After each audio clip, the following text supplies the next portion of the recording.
everyone, and welcome back to the Ride Podcast. I'm Michaela. And I'm Nichole. And today we are doing something different with the Ride Podcast. We had a cancellation for our podcast interview. We were super pumped about it, but she unfortunately is sick today, so we had to roll on and find something else to entertain you guys with. So we thought, what else other than, kind of interview each other and talk to each other? Yeah, obviously we were really excited to talk to the person that was lined up today, but she is unfortunately out with the stomach bug, and we all know how miserable that is. So we told her that we could obviously reschedule, and since it was kind of a last minute thing, we've just decided to talk to each other. I think it'll be good though, because I think, you guys know that we are on Horse&Rider's editorial team, and we work with the horses all the time, but you guys don't really know a ton about us. So maybe it'll give you a little more insight as to who we are and what we like to do with our own horse life. Yeah, of course. And Nichole and I are friends outside of working for Horse&Rider. So I think it'll be really interesting to get to know us, especially as friends and riders, and, a little bit more of our background. But before we get into our interview, we're going to jump into a couple of current events. We're going to keep our, style of the podcast the same, even though it's just going to be us two talking. Yeah, so starting off is the AHP Awards. Nichole is a winner here for her personality profile that she wrote on Alex Bowens, who was our podcast interviewee last episode. So we kind of briefly mentioned how her profile was eligible for the award, and she ended up winning it. And we also have a few others who took home awards within Horse&Rider, such as Jenny Meyer's Thinking Rider blog, which has been around for a while. And if you haven't read it already, you need to, because it's obviously award-winning and absolutely great. Yeah, and one other photo actually won. It was one that Annette took for the massage therapy feature that we did last spring, I want to say it was, or summer. So she won that as well for Horse&Rider. I believe Katie Navarro's Horses Helping Seniors article also won some awards, and that was featured on our website, so you can check it out. But I was really excited that my feature was able to take home the first place for the Profile Personality Award. Alex is an old friend. You got to know her on the podcast last week. Our history, and so it was really exciting to win something with a feature that meant that much to me. Yeah, it's really special. Nichole has won other AHP awards, and those are of course special to her. But this being a friend, I imagine, is super special. And Alex was on the cover, and then she wrote the feature. And we actually have 2 podcast episodes with Alex. One where in season 1, I read the profile, and now in season 2 with an interview. So if you haven't read the profile, go read it, go listen to it. And then if you haven't listened to our previous episode, be sure to go listen to that one. Yeah. Speaking of winners, we are working on our Win-A-Day finalists for the Brad Barkemeyer contest. I feel like it's been forever since we started that, but it really hasn't. It's just been a very interesting couple of months that changed the way that we observe time, I feel like, but we're finally going through and we are working with the finalists. They're sending us videos that we will watch with Brad to pick the winner, and hopefully we'll be able to get these travel bans done so that we can, right now our company is not having anybody fly for obvious reasons, but hopefully that'll be ending soon so that we can go to the winner's house and put on this amazing clinic. Yeah, and so if you entered and you haven't heard back from us, then we're sorry you didn't make it into the contest. But if you did enter and you've heard back from us, keep an eye out on social media, because you'll be able to see your photo of the finalist. And if you did enter and you weren't a winner this time, be sure to keep entering our Win-A-Day contest. We have numerous Win-A-Day contests just at Horse&Rider, and then our sister publications also have Win-A-Day contests. So just keep entering, because you never know when your chance might be. Yeah, and I have to say that this contest, Michaela and I read every single entry that you all sent in, and we had, I think, double the amount of entries from our last Brad Win-A-Day. So, but I have to say that the people who entered this contest, it was so good. We had such a hard time picking the top 10. I think we went through like 7 rounds of just like trying to narrow it down because Michaela and I both had favorites that we didn't want to get rid of. Yeah, it was really hard. We both did it separately since we're working remotely, so we weren't able to sit down in the same office and review together. So it was she'd review some, I'd review some, and I don't know, it was just really challenging to pick all of the winners because so many people had such great stories and, they're living their best horse lives and everybody deserved to win, but it's so hard to just pick one. Yeah, but anyway, we're really excited for that, and stay tuned on our social media. I'm sure we'll announce the winner on our podcast too. Yeah, of course. And then our last item on our current events is the sad passing of Arrowgate. Yeah, Arrowgate was a thoroughbred racehorse. Anybody who has any kind of interest in the racing industry would probably know who he is. And, we're a Western magazine, but we have so much respect for the other industries of the horse world. And, anytime a really influential horse like this dies, it's a big deal, not just for the people in the racing industry, but for us too, because, it's really sad to see such an influential stallion at such a young age die. Yeah, he was only 7 years old, so it's super sad to see such a young stallion die, especially one as accomplished as he is. He had limited outs on the track and made so much money. Yeah, I believe he's the all-time money leader for North America anyway. So yeah, he was very influential in his very short time on the track. Bob Baffert trained him, which if you guys have watched some of our other stuff on social media, we've talked about Bob quite a few times because he has some kind of history in the Western industry. I know Michaela had no idea. Yeah, I really didn't. I knew that he was a trainer and that he trained Justify and American Pharoah, but I did not know that he had a background in the Western industry. Yeah, so he grew up showing horses like a lot of us did, and eventually got into the timed stuff, got into the quarter horse racing world, and now obviously he's a thoroughbred trainer and has trained some of the top racehorses in the world. But he still does a lot with the Western horses. All of his pony horses are like ex-reiners or like, have reigning bloodlines. He buys them from like the Twombly sale, and he like one of them, which I think it was American Pharoah's pony horse. He's a offspring of Wimpy's Little Step. So like phenomenal reining backgrounds, and they're beautiful. But yeah, he rides Western, and I think a horse show after Justify won, they presented him with a Western saddle that had American Pharoah and Justify's name on it, and I think they actually put it on Justify. We published that photo on our Facebook page.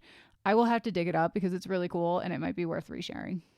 And Arrowgate's story is pretty cool at the Dubai Cup because he started at the back and ended up winning. So to be able to make that kind of comeback, he was a talented horse, and hopefully we remember his legacy and the future generations will remember him as the winner he is, and his foals that he has on the ground will hopefully hold up to what he has accomplished. And on that note, I think we're going to go into the interview between Michaela and myself.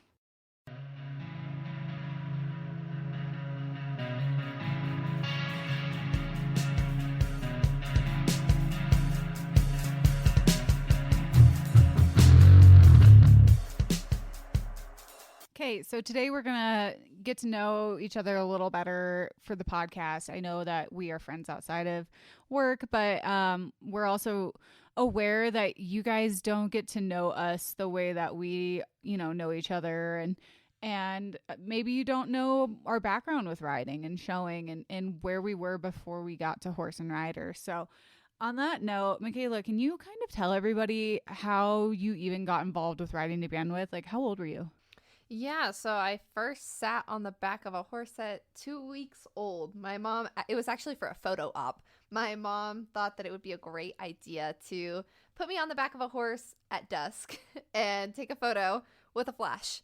And so actually I fell off my first horse at 2 weeks old because the flash went off and all of the horses spooked except for the one that I was on. But my mom kind of, grabbed me off and held me tight, and apparently that didn't scare me enough because I still ride to this day, and some of the horses that I ride are not so broke all the time. And I mean, the two that I run competitively are, but so that kind of kicked off my riding. My mom rode horses growing up, so it's just kind of in the family. She had horses, and then I fell in love with the horses in the pasture and just kind of started out as a genuine horse lover before I even knew what competing was.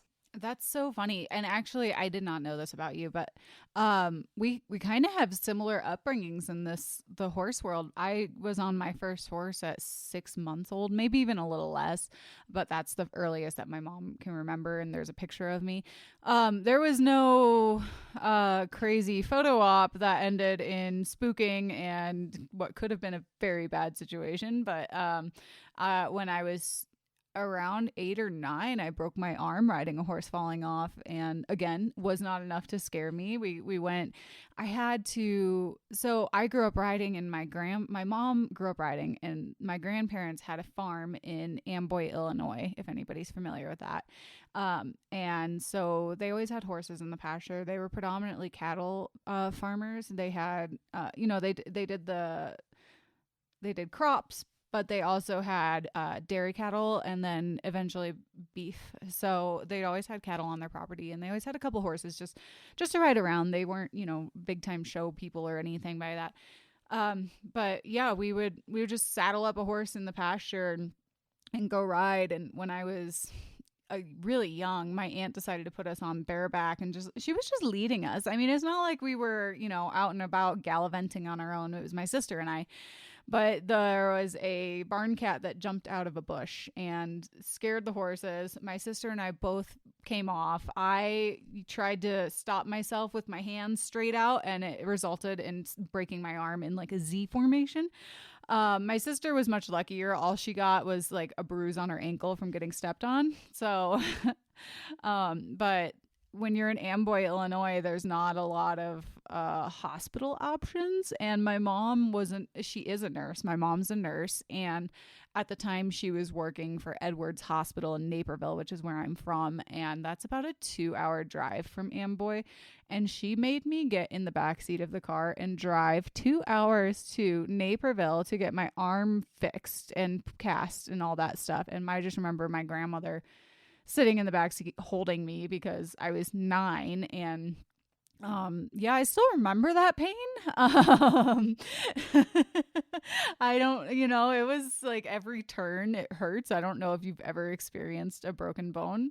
Yeah, not a broken arm of any sorts, but a horse-related accident with my face more so. But oh, that sounds. We'll get into that here in a minute. But yeah, no, I just remember with like every turn or stop, you could just like the pressure. It was crazy. But when I fell off, I did not cry. I'm not a big crier, but I did not cry.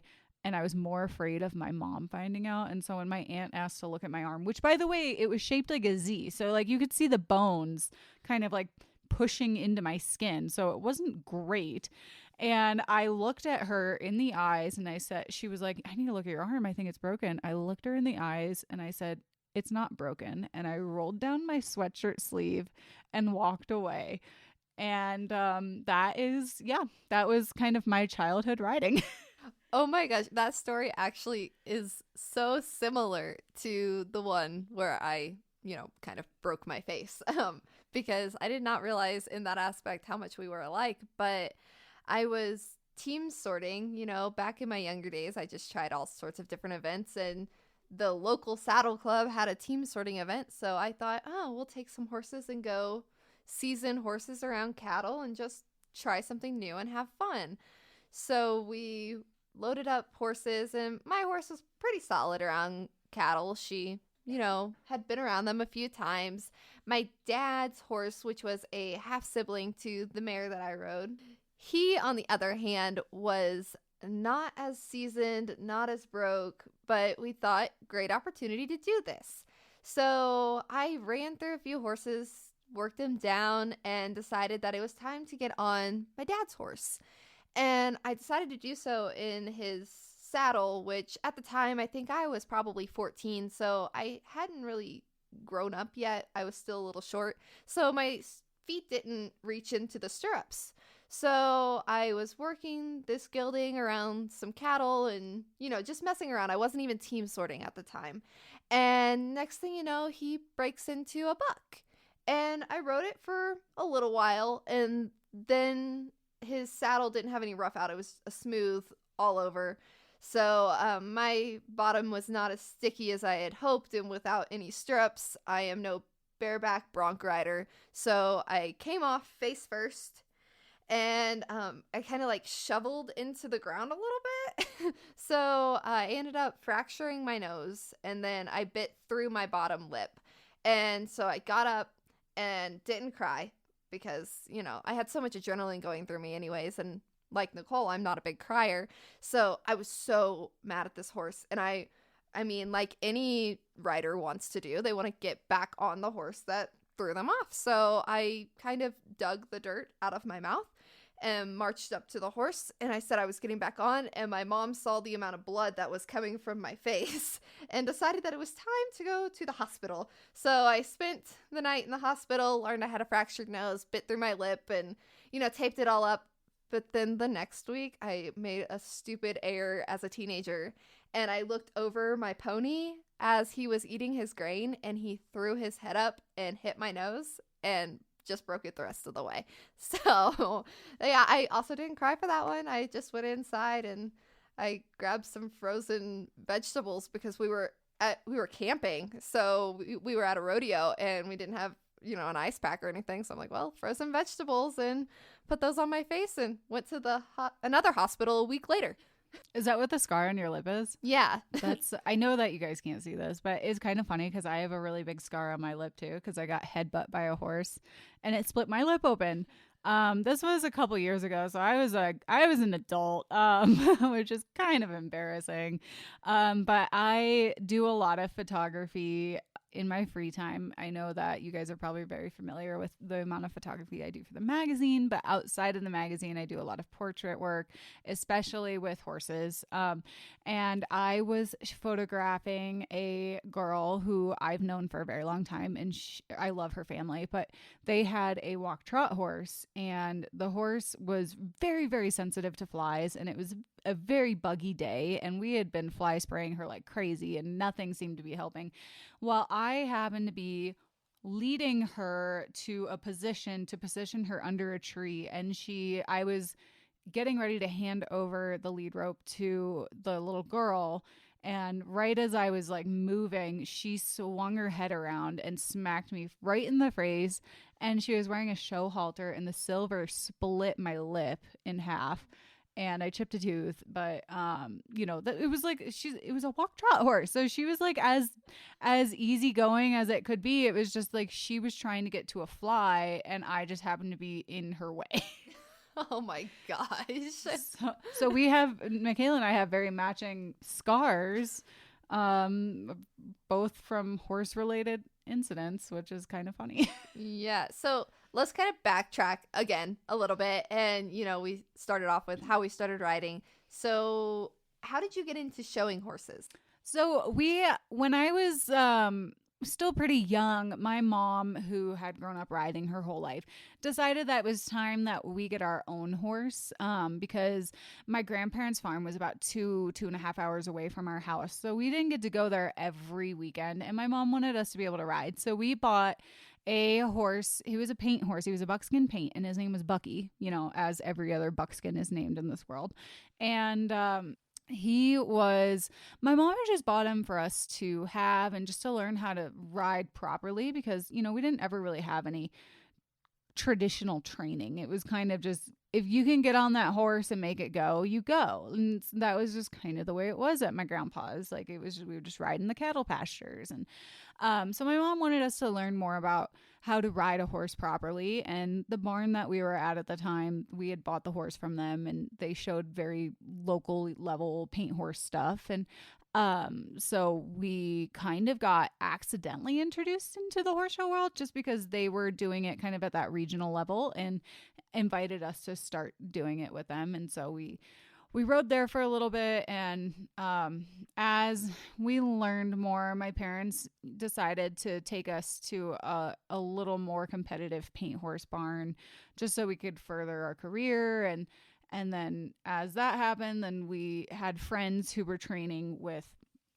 Brad and Valerie Kearns in Grays Lake, Illinois, and they were training, they had all the top girls in the country for the AQHA stuff. And so my parents decided to make the switch there so that I had a shot at showing at the national level, and it just kind of snowballed from there. Yeah, that's interesting. I didn't know that about you. I just knew about your youth showing career, so I really wasn't sure how you had gotten into the actual showing part of it. So that's kind of cool that it started out with you didn't really grow up in a showing family. It was something that you kind of took off with on your own. Yeah, no, my mom grew up showing like the 4-H stuff, and mostly though she showed cattle because that's what her family did for a living. But if she had a horse or a pony, she would show it, but at a very regional level or local level even. And yeah, so we, it was never, my parents never came into it just being like, you're going to show at this national level and you're going to do this and that. They definitely let me pick that I wanted to do it. But I also have to say that I was very fortunate as a kid to have parents who could afford to let me go to these horse shows. I homeschooled. I had, access to some of the top trainers in the country. Like I was very, very lucky to get the education that I had. And now I'm in a position where I'm able to use that education and do what I have to do to be in the horse industry, because I don't have access to that stuff anymore. But you also grew up showing before you started your barrel racing. How did you get into that? Yeah, so I always wanted to do barrel racing ever since I was first got on a horse, because that's kind of what my family did. They were in the rodeo atmosphere, and especially my cousins. I have 2 cousins who were really big into barrel racing. But my mom knew that I was not allowed to start barrel racing until I got a foundation in horsemanship. So she started me out with going to horse riding lessons. That's where it all started. She knew that I needed to go ride lesson horses. So I took some lessons. Unlike Nichole, I didn't really live in a suburb area. I lived kind of in the middle of nowhere, Missouri. So a lot of top trainers, or really any trainers, weren't super accessible. So the trainer that I worked with was a start. And then from there, I just had some horses that I kind of did the 4-H and local stuff with. And then I actually, in a roundabout way, there was this horse that I always wanted to ride at my lesson barn, but I was never allowed to ride her because she was too advanced and she was a show horse. So I was never, ever allowed to ride her. And then one day, my family and I were just at an auction, and this horse came up for sale, and we were like, well, this is strange. This horse looks exactly like this lesson horse. So my dad ended up buying her because he wanted just a trail horse. That's why we were at the auction. My dad just wanted another trail riding horse. So we brought this horse home, and then we looked at the papers and we realized that it was my lesson horse that I always wanted to ride. So I ended up, at that point in time, I was much more advanced and able to ride a lot better. I had just the basic foundation of how to ride a horse, other than just hopping on in the pasture and going. So I took that horse and did some more local regional type stuff. She was a paint horse, so showed it in the paint horse stuff. And then from there, that mare and I actually, as it turns out, did not get along the best. It was more of a forced relationship that we ended up having. But, she taught me a lot. And then from there, I got into reining a little bit. I wanted another barrel horse. Of course, through all this time, I did a little bit of barrel racing. I just kind of dabbled in it, but my mom would never let me go super fast because, like I said, I don't think a lot of barrel racers, realize this. You have to have that foundation before you go fast. So going from there, and then dabbled in the reining for just maybe a year or so. And then I was probably around 14, 15. That's probably the years that I was doing the reining. And once again, nothing super, super competitive because it was something that I was just starting in. And then from there, I just started training my own horses because I realized that I had a little bit of talent in training horses and I liked to train horses. So I started training some horses, and then that's when I really got into barrel racing. I finally got a step up horse that was of 1D, 2D caliber in the youth events. And then that's where my barrel racing really took off. So it's kind of a long story in a short amount of years, because I mean, I'm only 23 now. So I had to, do a whole lot in 23 years and try to gain as much knowledge as I possibly could, because, I would have loved to have shown at, the larger levels in the all around events, but that's just not where my heart really wanted to be. And it was just more of something that I wanted to, and my parents wanted to, just give me a solid foundation before I moved on to those super high speed competitive events like that. Yeah, I think it's really important to have that just classical training and just basic knowledge of horsemanship and riding, and it transfers over in every event. It doesn't matter if you're barrel racing or if you're doing the all around or if you're doing the reining, like, having that basic knowledge and understanding is so important. So that's so nice that your parents were able to offer that. You and I had a little bit of a different life growing up, though, because your horses were always in your backyard, right? Yes, they were. And I never had that growing up. We always had, I'm from the suburbs of Chicago in a town called Naperville. And that's a very, very urban lifestyle over there. Not a lot of horse people. And most people in my high school or whatever year I was did not understand why I was missing school for horses. They thought it was weird. I was the weird horse girl. Still am. I'm okay with that. But yeah, we were there at a boarding barn, or we were with our trainers, and our trainers were hours away. So I didn't get to go and ride every day like somebody who would have their horse in their backyard. But it's just, yeah, it's different. Yeah, I could never actually imagine having to board my horse that far away, because I'm the type of person that I'm so competitive, but not in the sense that it's just I always want to win, but I'm competitive with myself and I want to see myself succeed. So I'm literally always on the back of a horse if I'm not working or back in the years doing schoolwork.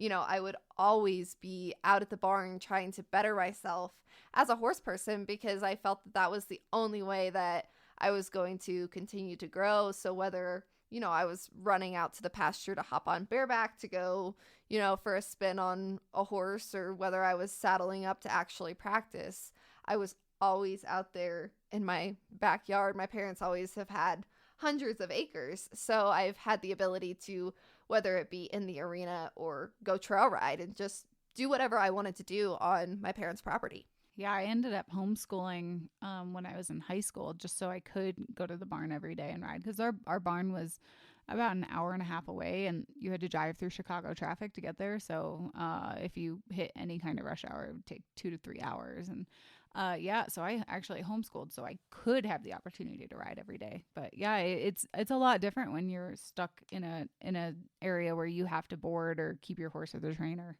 Yeah, it's a totally different life. And you probably don't understand fully, what the life of having a horse on your own property. And I don't fully understand, boarding a horse. I boarded my horse in college, but that was the only time. And that was only, a mile down the road from, where my apartment was. But I don't really, understand the life of boarders, or, what all boarding and that entails. Yeah, thankfully I have had the opportunity to have my horse on my property when I was living in Oklahoma and was at Wes Wetherell's house. I lived with them for a little bit when his wife was sick, who's one of my best friends in the world.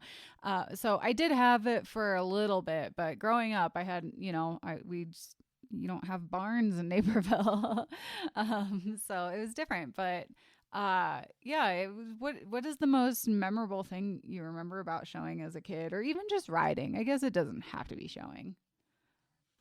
Wow, that's such a hard question, because I feel like there are so many memorable moments. I mean, of course, one of the memorable moments is me, hurting my face as a child. That's definitely ingrained in my riding, and that definitely taught me some lessons. So, always learn from your riding mistakes.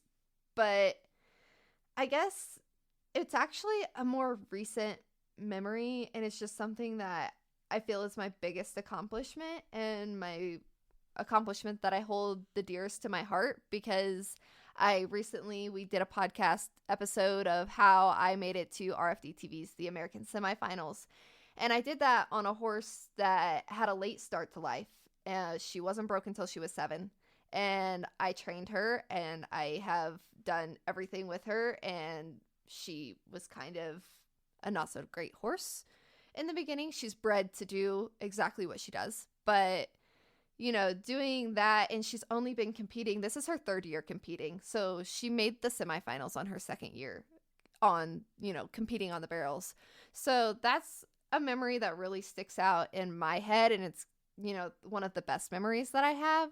But there are so many memories that I can look back on whether it be my showing career or my reining career. There are so many that I can think about and reminisce on, but most recently that's probably the best one. Well, and not to mention her horse Dee Dee that you're talking about.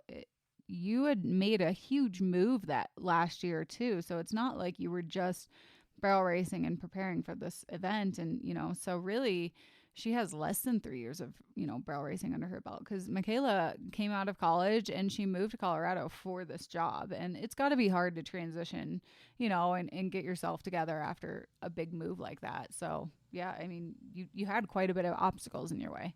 Yeah, both my horse and I mean, it's a big move for myself and a big move for my horse. She traveled a lot with me. She lived in 3 different locations throughout the time that I was training her. So, her training kept varying in different arenas and different, just wherever I could work with her, and where I was living at the time is where she was, being put on the pattern. And, with a move, it's hard to compete during those times. So there's a lot of times like that I wouldn't be competing, and most of my horses get the winter off because Missouri winters are very, very wet and cold. So riding there, I didn't grow up with an indoor arena. So those times were, she wasn't being ridden. So there were a few hardships, and she actually sat in my pasture for about a year and a half, just kind of light riding. I had a bad experience with another horse that I was training that kept bucking me off,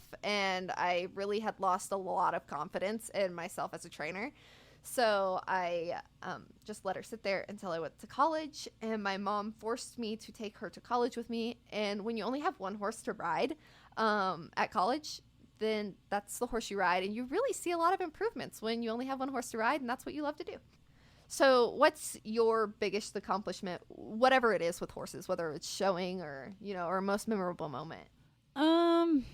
Yeah, like you said, it's a hard one. I think there are a lot that stand out. As a youth kid, I was very, very, horse showing was my life. And so winning the Quarter Horse Congress was a really huge milestone for me, because I had, I've had some really bad luck at the youth world, and I ended up 3rd one year, but it was, I'd always win the prelims and then have something stupid like a fly. My horse kicked at a fly 2 years in a row in the World Show finals.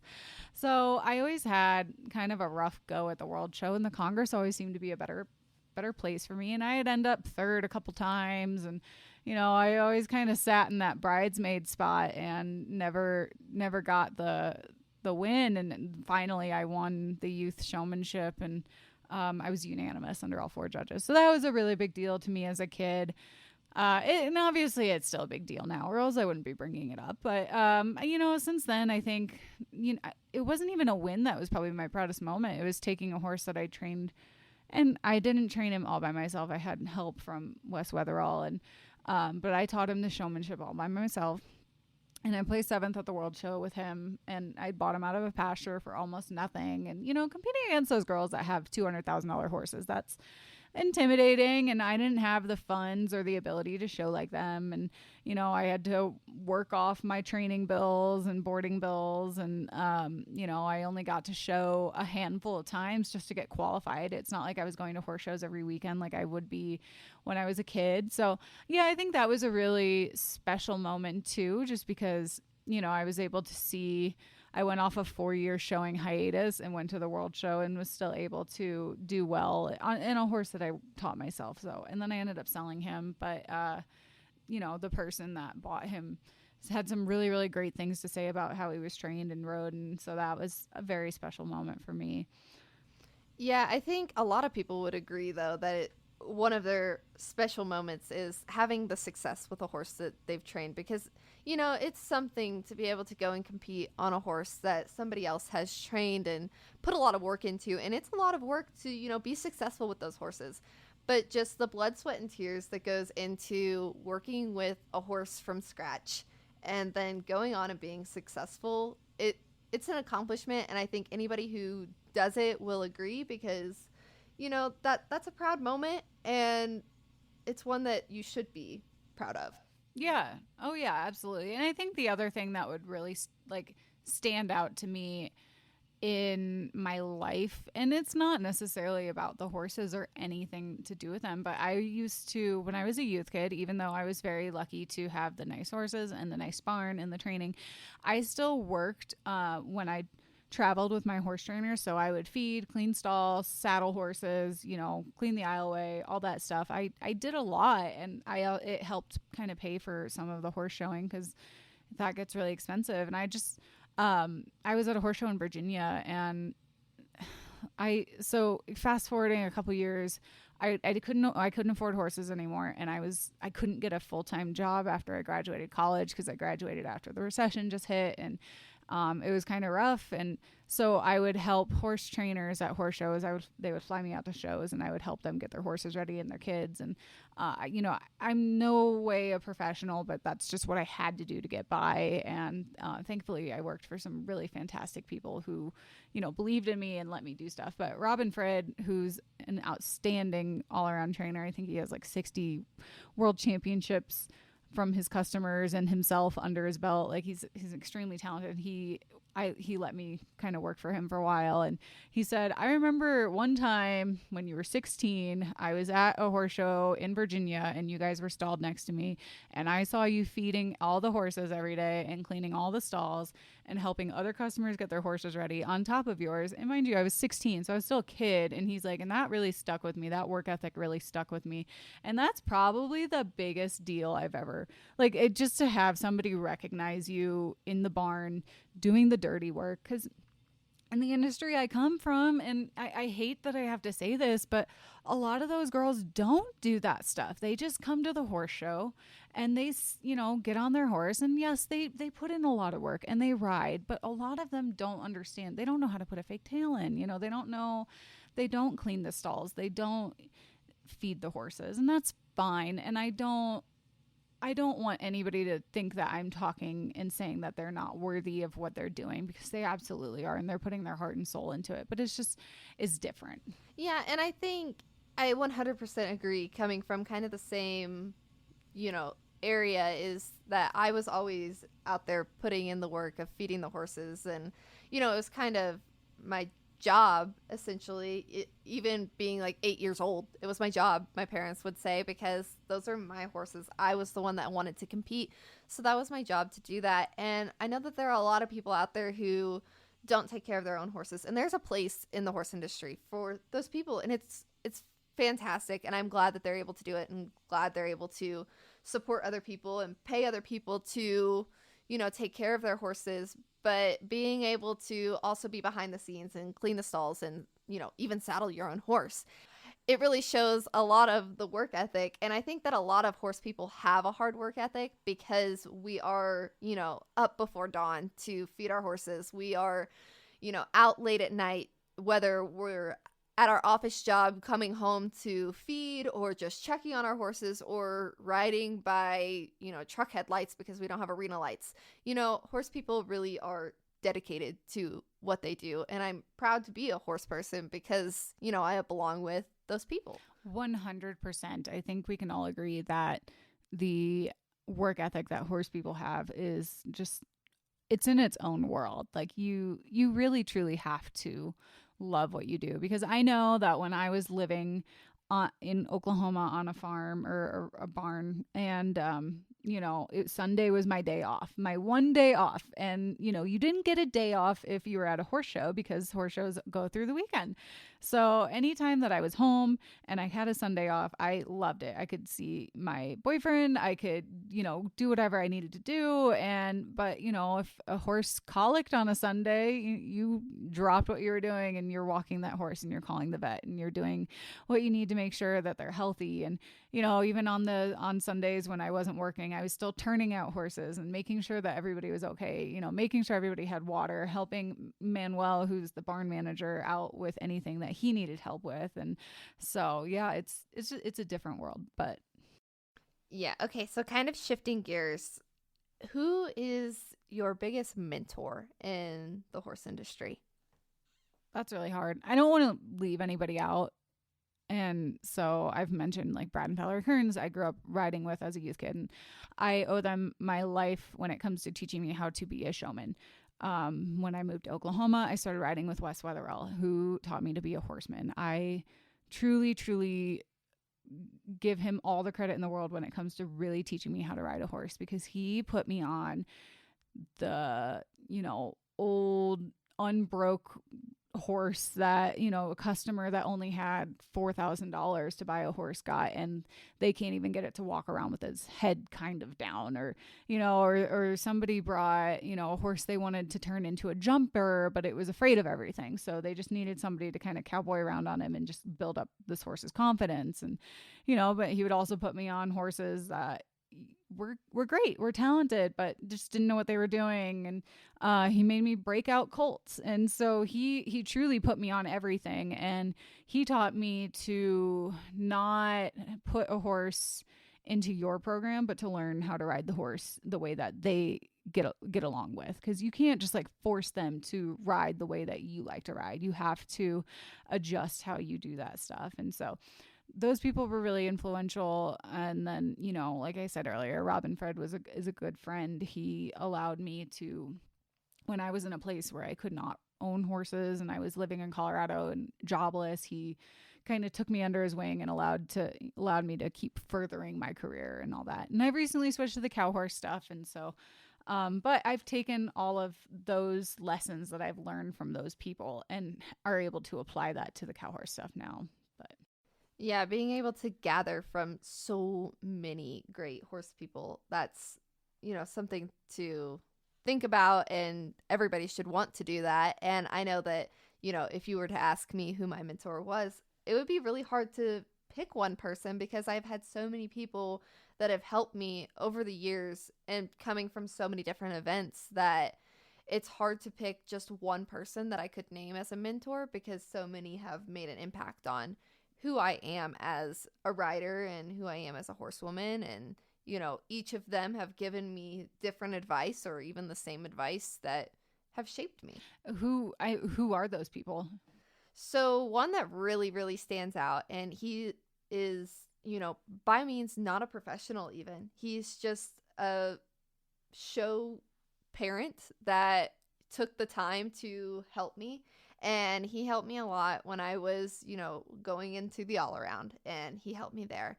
And then I started having a lot of troubles with a barrel horse that I had. She had really bad gait issues, and he took the time out of a weekend that we were both, not going to compete. We were just doing other things. He took the time to spend a weekend with me and kind of do my own mini clinic, and helped me, switch bits, switch everything to help this horse get a little bit better. And so his name is Greg Snyder, and he just has been a very influential person. And still to this day, I know that if I had a problem, I could call him and talk to him. And, even though he's not a professional, he's a person that I really genuinely look up to.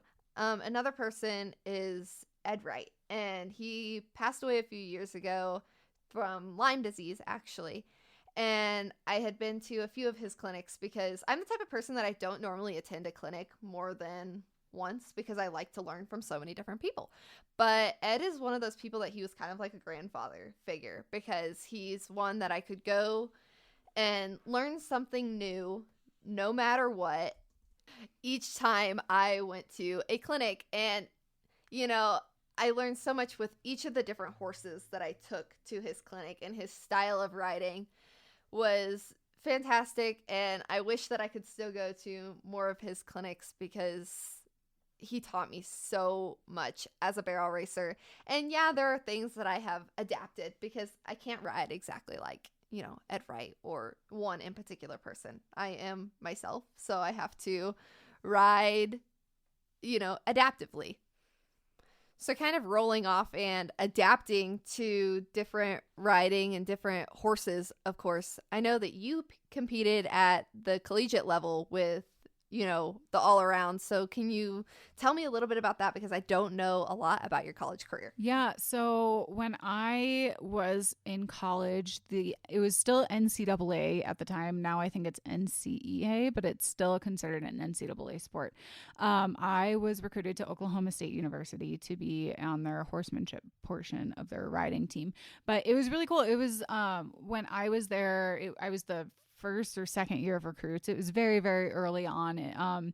A lot different than what everybody's doing now to get recruited and all that. When I was a junior, I didn't even know this was a thing. And, halfway through my senior year, I got a phone call from the coach at Oklahoma State asking if I wanted to, go on a student athlete visit and see the school and this and that. And I ended up going there, and it was really cool because I don't know, are you familiar with it at all? Very minimal. So what happens is that you compete against other schools, and when say if we were competing against Texas A&M, we would go to their barn and we would use their horses, and you would get 4 minutes to ride that horse. And so then you would compete, and then the next round of riders would get on those same horses, and you would compete against an A&M girl on the same horse, and whoever scored higher got the point for the team. So it was really cool in the sense that you're riding the same horse as somebody else. So it really evens out the playing field. I know a lot of people kind of have issues with the idea of schools. When you're riding on your home horses, you have an advantage, but all of my MVPs came from away horses. So yes, obviously if you know the horse, you have a better chance of riding better, but I don't know if my mindset was different because when I'm on my own horse, I definitely get in my own head and I love everything to be perfect, and it bites me in the, butt all the time, but when I get on a horse I don't know, I just kind of go with the flow and do what I can and learn in 4 minutes. And so I was, my team won the Big 12 championships and I was the MVP there. And, I think we ended up second or third at nationals when I was there. But it was really cool. It really taught me a lot about just getting on and showing what you have. Yeah, I think that's super cool actually about, the college showing, because you aren't showing your horse. You are hopping on a different horse and having to prove your abilities as a rider, that you can jump ride a horse, get on there and go ride around for 4 minutes and then hit the show pen, which is really cool in my eyes. Yeah, and I think the other thing that I truly appreciated about it is, so there was an English portion of the team and a Western portion of the team. And the English side did the jumping, and then they did equitation on the flat. And the flat was a little different. It was almost like a dressage pattern, but it was based on your riding ability. So, you had the arena set up like you would at a dressage arena, and, they did lots of circles and diagonals, and, they had the letters, low, canter from here to here and stuff like that. So it was kind of like dressage, but based on the rider. And then on the Western side, you had the horsemanship, which is what I did, and you had the reining. So it was cool because not only was it a team sport, for the first time in our lives, riding was a team sport, which is something that never happens. And yes, your team is your barn and you support your barn, but it's different because at the same turn of the coin, a lot of barns, you're competing against the people that you ride with every day, and you would never wish them, ill will or anything like that. But at the same time, you're still trying to beat them. But when you're on a collegiate team, it's a team sport. You want everybody to do well. And so it was really cool in that sense. And something that I had to learn to adjust to because I was not used to being part of a team. And it was, I was kind of used to it just being me, myself, and I.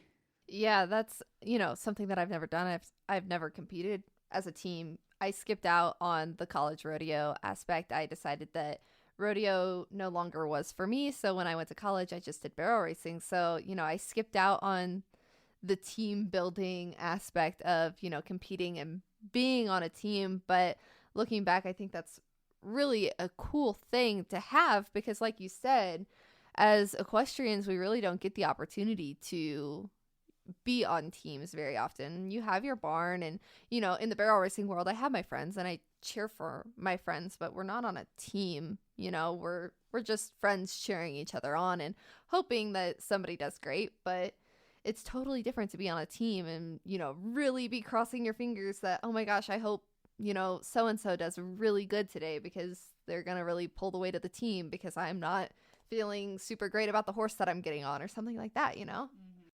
Well, and you might be different, but I was never on any team sports growing up. I did figure skating and I rode horses, and both of those are individual sports. So I never had that experience. Yeah, I did actually compete on a few team sports, but once again, I'm only 23, so my time span of life is very short. So I did some soccer as a very, very youth kid. I loved soccer, actually. It's so much fun. And then I played basketball a little bit in like middle school, but once I got to high school, I was totally done with team sports and really, really just wanted to focus on horses because between school and sports and horses, that was a lot. Anybody who does all three of those things and is successful with all of them is really fantastic. But I knew that school and horses were my priorities, so that's what I stuck with. So kind of going off of horses being your priority, what are some of your goals that you're looking forward to kind of completing here? Yeah, so actually 2020 goals have changed a little bit. Shifted? Yeah, 2020 goals are now potentially 2021 goals because coronavirus has changed a few things. So, some of those goals might still be able to be accomplished. But so I'd say my short-term goals within, 2020, maybe 2021, depending. This past weekend, actually, I over halfway filled my professional rodeo permit card. In order to get your card for the WPRA, you have to win $1,000, and my horse won almost $800 this past weekend, so she over halfway filled it. So that's one goal that I had, was to fill that and then make the divisional circuit finals. But I don't know if I'll be able to both fill my permit and make divisional circuit finals in this 1 year. Had I had all of 2020, that might have actually been possible. But since I'm trying to work really hard to fill my permit and then make circuit finals, that might be 2021 goals. But either way, I still plan on doing that and whatnot with my horses. And then, like with the American again, I plan on going to another qualifier and trying to qualify again to make it down to Fort Worth to the American semifinals. Those are my two bigger goals. And then one that's kind of on a back burner is I'm a member of the Better Barrel Races, and I would like to be in the top 10 in the Mountain States. But that's one that if it happens, it happens. If it doesn't, it's not really one that is super important to me, whereas the other two are super, important to me. I really would like to accomplish those things. So those are my competitive goals. And then, of course, always trying to better myself as a barrel racer. I'm probably not the only one that's unfamiliar with the filling your pro permit and all that. Can you kind of explain, does that, you have to refill it every year, or like once you're a pro, are you there for a couple years, or how does that work? Yeah, so I actually bought my permit when I was 18. And I went to one pro rodeo and didn't place. And I didn't have my good horse anymore. Shortly after that, she ended up getting hurt. She hurt her leg, and I wasn't able to really compete a lot on her anymore. So I didn't buy my permit again in 2019. But say I had won money in 2018, that still would have counted towards filling my permit as long as I kept buying my permit, through now. But so once I fill my permit, I will be able to upgrade to a pro card, and I won't have to worry about filling the permit again. It's just the one time that I have to fill the permit, and then from there I just have to keep renewing the pro card, which is I can't remember exactly how much it costs each year. It's a little bit more expensive to have your pro card than your permit, of course. I mean, makes sense. So yeah, I'm hoping to fill the permit. So with the professional card, so since I compete at divisional barrel races, which is a totally different world than rodeo, they have the divisional circuit finals, which is what I want to do. And then, on your professional rodeo card, you can make the Wrangler and FR.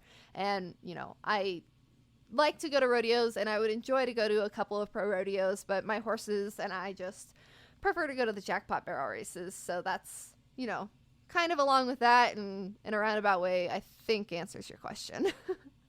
And when does the divisional circuit take place? I think it's different for each region, but I believe for the mountain states, it's in November. Last year was actually held on my birthday, so that was kind of cool. I, of course, was not competing, but I was able to watch the girls who did compete and, on my birthday. So the season ends in October for the year. So I think anytime after October, I guess, is kind of the thing. It's still kind of a new-ish world to me. I mean, I've never really set out to compete real heavily with the professionals.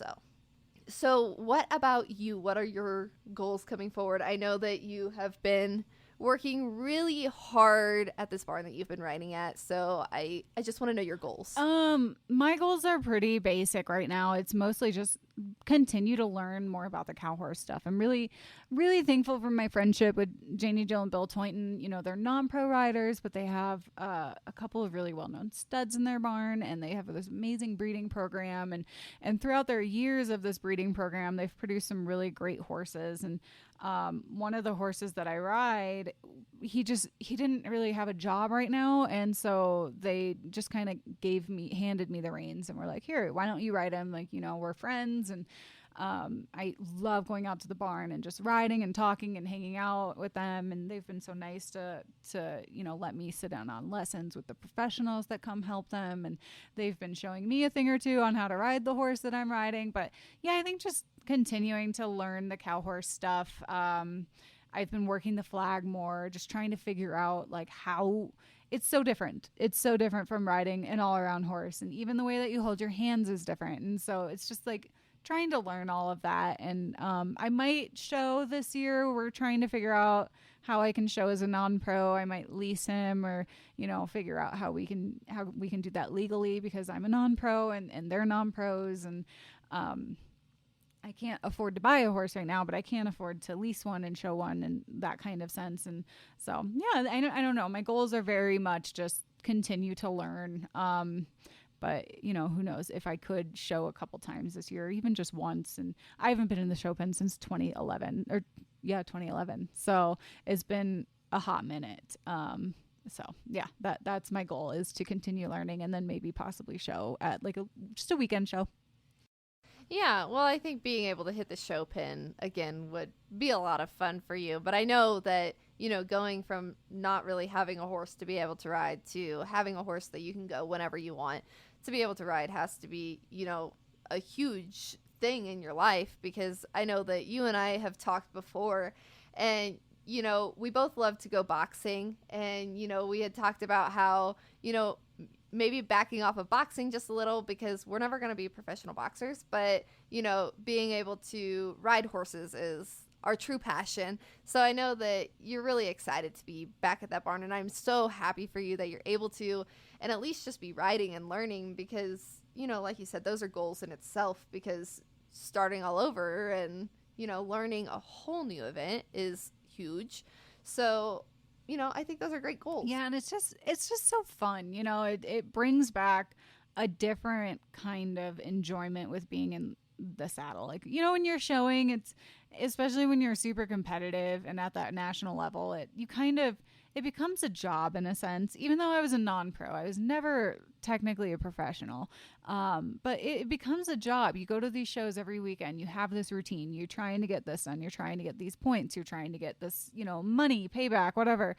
But sometimes it's nice to just be able to go to the barn, and like the other day, we just went and pushed cattle to another side of the property so that they could graze, and then we were just supervising them to make sure they didn't get hurt on anything, and then pushed them back into their pasture afterward. But that was so much fun. And it didn't require, you know, this like hardcore training session. It was just us kind of sitting under a tree talking and just like enjoying the view because they have this amazing view of the mountains.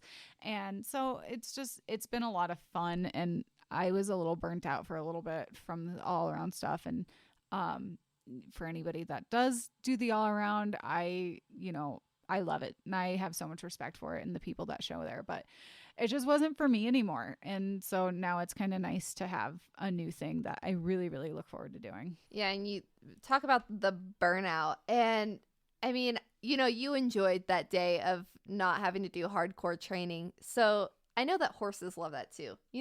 They don't always want to be in the practice pen working. And that's how I picture it a lot with my horses is, we work pretty hard 3 to 5 days a week. But then, if we're going to a barrel race, they'll get a day off or we'll just hang out. I'll hop on bareback and they'll still get rode, but nothing super heavy because I know that, horses can get burnt out just as easily as we can as humans. So I think that probably wraps up, our conversation for today, Nichole. I think that our listeners have learned quite a bit about us. I know that you and I could probably talk for hours on end. We talk, a lot throughout the day. So we already know a whole lot about each other. So trying to share what we can with you guys in a podcast is what we tried to do here today.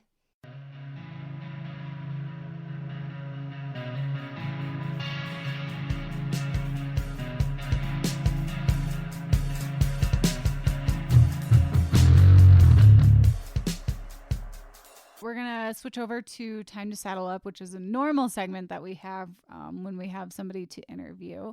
So, Michaela, let's start with you. What is your Time to Saddle Up for the week? I know that you kind of changed your philosophy going into your most recent barrel race, and it worked out really great for you. Yeah, it did. So, my Time to Saddle Up this week is CEP Amp Air, and it's a pre-run pace that actually helps clear the airways and aid in respiratory and lung functions, and also helps give them that extra energy boost. So I used to use a couple of different other pre-run airway paste. A few weeks ago, I mentioned how I use the flare strips, which are not a paste, but also aid in respiratory. But the paste, I had kind of gone back and forth, and I never really found one that I was really, really happy with. So CEP, which is Complete Equine Performance, they ran a sale on their paste, and I ended up buying some, and this stuff is fantastic. Let me tell you. And like the ingredients in it, they're all natural ingredients. So I feel comfortable giving it to my horse before their race. And then it also, I feel like, if they can breathe better going into a run, that they can probably recover a little bit better after their run too. And I think I noticed that a little bit in my runs. But yeah, this past weekend was the first time that I really used these pastes. And I really noticed a difference. I did a couple of other things with my horses, and I'm not the type of person who is going to just credit one product and one change to the success of my horses. But I will say that this weekend, my horses ran extremely well. On Saturday, my mare Dee Dee won the barrel race by nearly 2/10. And then she also won the barrel race again on Sunday. And my gelding Risky, he has not ran in the 1D in nearly 3 years now. And he was 5th in the 1D over the weekend. So they got some new shoes, but I also want to credit this pace to some of their success because I seem to really, really like it. And I noticed that my horses were breathing so much better, and they went into the pen breathing well. They came out of the pen breathing well. So if you're interested, go to CompleteEquinePerformance.com and you can check out all of their products. They have all kinds of products. And they're also a facility in Oklahoma where you can take your horse to be swam. So if you're interested in that as well, you can check that out. Oh, that's really cool. So my Time to Saddle Up for this week is the Iconoclast orthopedic sport boots. I've been using them on the horse that I ride for his hind legs because he stops so hard that he will bleed from the sand because he just burns himself. So it's really important that he wears hind sport boots. We put them on the front as well, but the hind especially because of how deep he stops. But I really like the double sling Velcro that they use. I think it just really does a good job of like kind of cradling the leg and just protecting it. And I've noticed that not a lot of dirt gets into them when I'm riding, which is to say a lot, because when you're stopping and you stop a horse that likes to go so deep, like it's easy to just be full of dirt. But no, I really like them. They seem to hold up really well. Yeah, I have friends that have used the Iconoclast boots. I personally have not used them, but I've heard great things about them from the people that do use them. Yeah, and so they're just kind of designed to kind of support their horse and, you know, any kind of suspensory areas of the leg. And no, I think it's great. You know, when I was doing the all around stuff, we mostly just used polo wraps. If anything, you know, most of my horses, I didn't use anything, because I think unless they really have to have some kind of leg support, that, you know, sometimes we can do more damage than good by, you know, wrapping them. And with polo wraps, it's really easy to wrap them too tight. And like, you know, if their legs get really hot, and, you know, it just, sometimes it's better to have nothing at all. But when you're riding the cow horses, and I'm sure the barrel horses are kind of similar in the sense, like, it's really important they have protection, because they're going so fast and they're stopping really hard on their legs, and they're doing some pretty hard maneuvers that require that extra support. So yeah, so I think that's our time for Saddle Up this week. I hope that you guys enjoyed our conversation. Yeah, and you know, stay tuned for our next episode. We're going to kind of go back to the regular routine, and we have a couple of really great people lined up to talk to. Thank you guys for tuning into the Ride Podcast. We hope you enjoyed this episode, and please be sure to subscribe wherever you listen to podcasts. Follow Horse&Rider Magazine on social media and find us at horseandrider.com. If you guys have any questions or comments, please be sure to hit us up at horseandrider@aimmedia.com. We want to hear from you guys. And if you like what you're listening to, be sure to leave us a review on iTunes. How many stars, Michaela? 5 stars, please.